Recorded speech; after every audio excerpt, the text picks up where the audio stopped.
بيروت قصص كتيرة طبعت وجودنا بلبنان والعالم على مر السنين. من الميدان بودكاست اللجنة الدولية للصليب الأحمر بلبنان نحكي فيه عن مواضيع بتجمعنا وبتعكس أساس مهمتنا.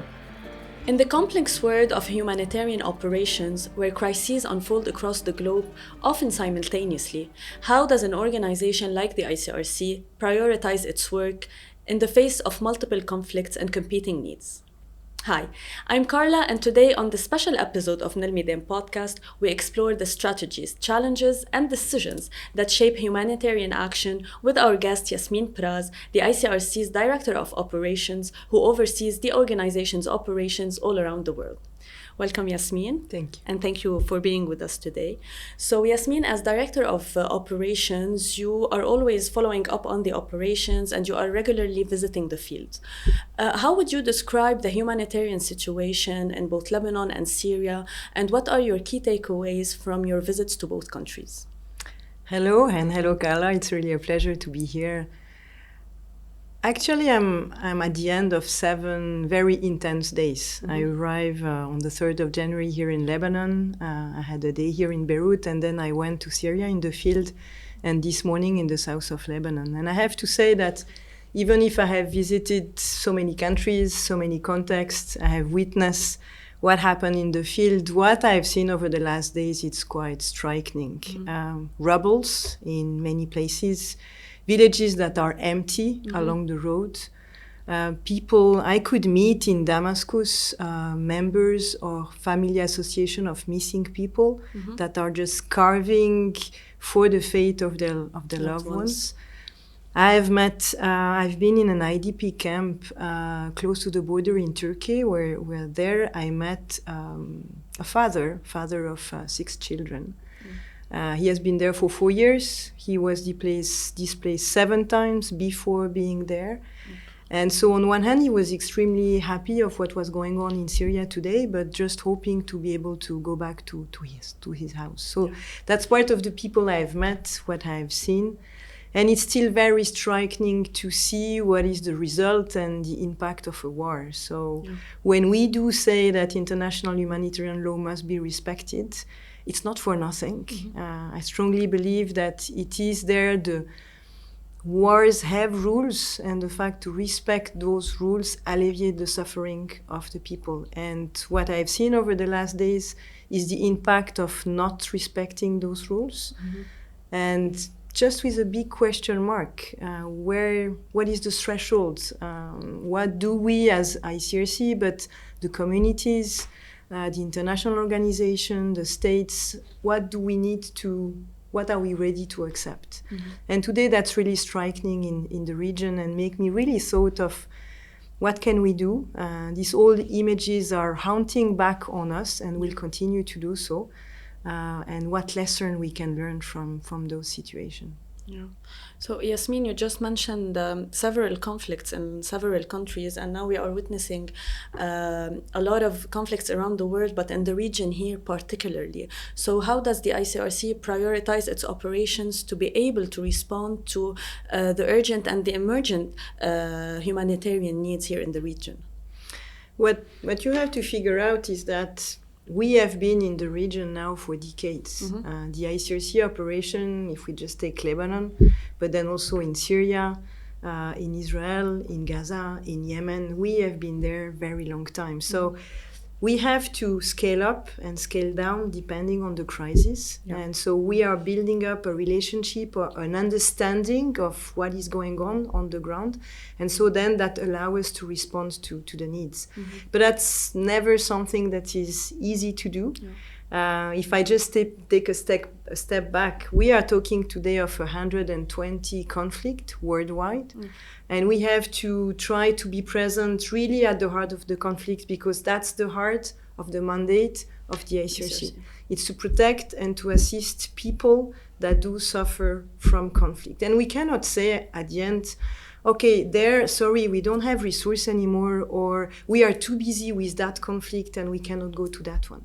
So that's a challenge we do have on a daily basis, and that's where we have to try to build, and I would say even unfortunately we have built our presence through decades in order to be able to respond to those crises.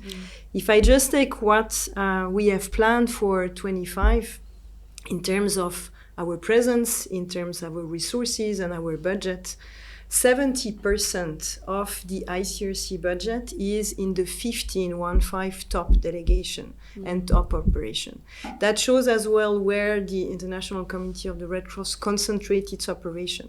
We are present in 75 countries worldwide, but our main operation concentrates on 15 top and priority operation where conflicts are ongoing, which is the case today in the Middle East, unfortunately. And so then in this very specific context, for us, it's to try to respond to the emergency. Like if we take Lebanon, this morning I was in Mariaoun hospital. And so there, unfortunately, this hospital suffered an attack, had to close down.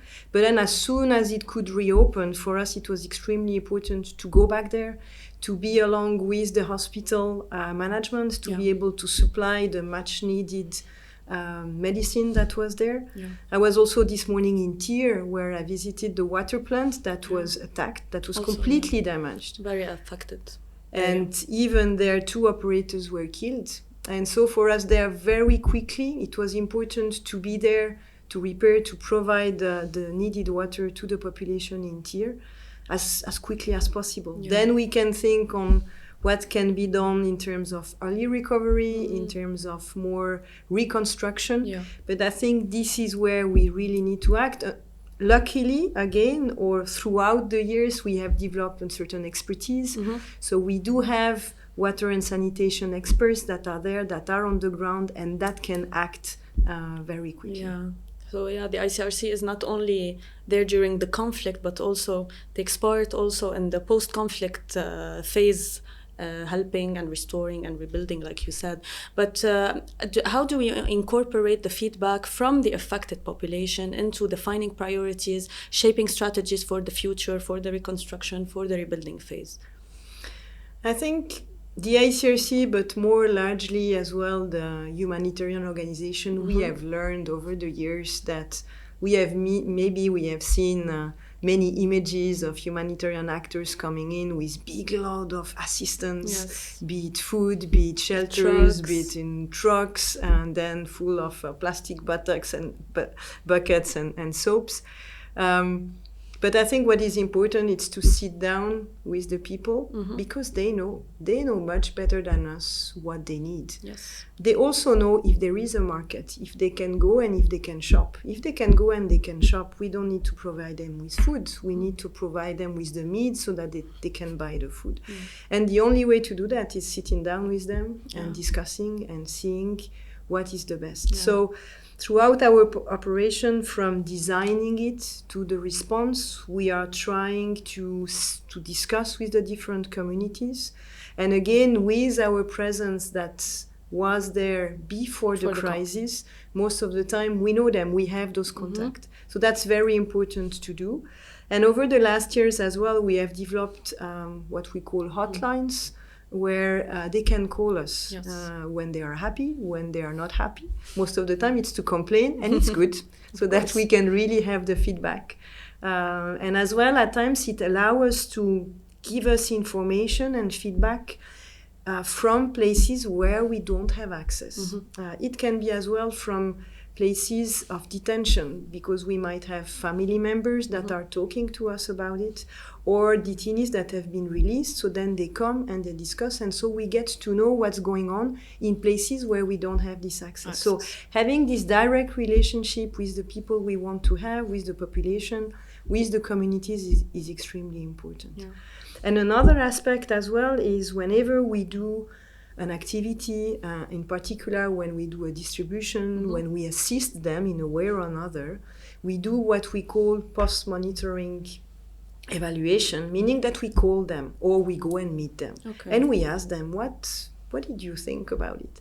And again, you cannot go from day 1 to day 2 and ask them and hoping that they will tell you everything, because maybe they will not dare, or they will fear that if they say that it was not good, we won't come back. Okay. So again, it's how we can build a trustful relationship with them, how we can show them that we listen to them as well, because maybe next time we go to them, we can just tell them, you see, now we are adapting it, or we don't even need to say it, we do it. So I think that's where it's really important throughout to really consider their point of view, their needs, and then adapt to what they can do, and also to consider their capabilities, because most of the time we do see how vulnerable they are, but most of the time people are extremely resilient. Again, I'm here sitting in Lebanon, known for being resilient, knowing that all what men, women and children went through recently, but over the last decades, I'm very impressed. I met as well yesterday a young woman showing me with full of emotion the picture of her house in the south that was destroyed. So there was a bit of emotion at the beginning, but the second sentence was, I want to go back. And I need you, and help me, how we can organize that. What do I need to be able to go back there? And full of hope, full of capacities, and full of energy. And I think that's what we really need to consider. Yeah, and of course, all this work doesn't, as you said before, it doesn't come easy, especially with something you mentioned, which is access. So what are also the ICRC, of course, we face a lot of challenges accessing sometimes affected populations, affected areas. So what are the main challenges we face on an operational level in this regard? I'll just give you a very concrete example. 3 days ago, I think, don't remember the days anymore, I was in Syria. I was in the north, in the Aleppo governorate, and there we went to visit a water treatment plant, which is today on the front line, because there are still active hostilities taking place in the north of Syria. And so there, for us to be able to go there, that meant that we needed to discuss with all the parties to the conflict, to ask them to pause for a while their fightings. We were there on the ground with 2 teams, one team going on one side, the other team going on the other side, just to make sure that, because sometimes if it's only a phone call, we are not so sure that they will put on hold what they were doing. And so while we were going there, then we could access the water treatment plant and we could see what was going on the ground. We had engineers coming with us to do the repair that was there and discussing of the situation. Unfortunately, then we left, and the following morning, we have just learned that an attack took place just hours before we left on this water treatment plant. And the very same person I met, an operator that was there on the ground, was wounded. So that's the reality that where we are in today. We could access, we were safe as ICRC because we could have that dialogue. But then when we left, an attack took place. So that's where for us it's so important to keep that access, to keep calling all the parties, not only to protect the ICRC and humanitarian workers. Yes, it's extremely important, but to protect the civilian population and there to protect the operators. They are there living with their families. And all this very basic infrastructure needs to be protected. So that's the challenge we do have. Of course, we do take risk. And at the same time, we do care for our staff. We do work as well with partners like the Lebanese Red Cross. But it's so important then to build that not only at the time of a crisis, much before, during the crisis and after, not only through words, but also through concrete action to show what it means to be neutral, to have contact with everyone. That does not mean that it's only not to take side, because I do understand that this can be difficult to understand. Of course. When you are at the heart of the conflict, you are pro one side or another one. So it's up to us. Opinions. Exactly. And it's normal. Again, if I would be... It's human. It's human. But then it's really to explain what it means, and to be neutral means that we can have the access, that we talk to everyone, and so that then we can go to these places that not so many others are going, or as well we can take the much needed local operators, authorities that are there to provide the social services with us in order to be able to supply what is needed for the population. Thank you so much, Yasmine, for being with us today and for sharing with us all your stories. You're welcome. Thank you. من الميدان، بودكاست اللجنة الدولية للصليب الأحمر بلبنان، حتى شهرية لتكتشفوا قصص ما انحكي. تابعونا على منصات البودكاست ومواقع التواصل الاجتماعي. Over and out.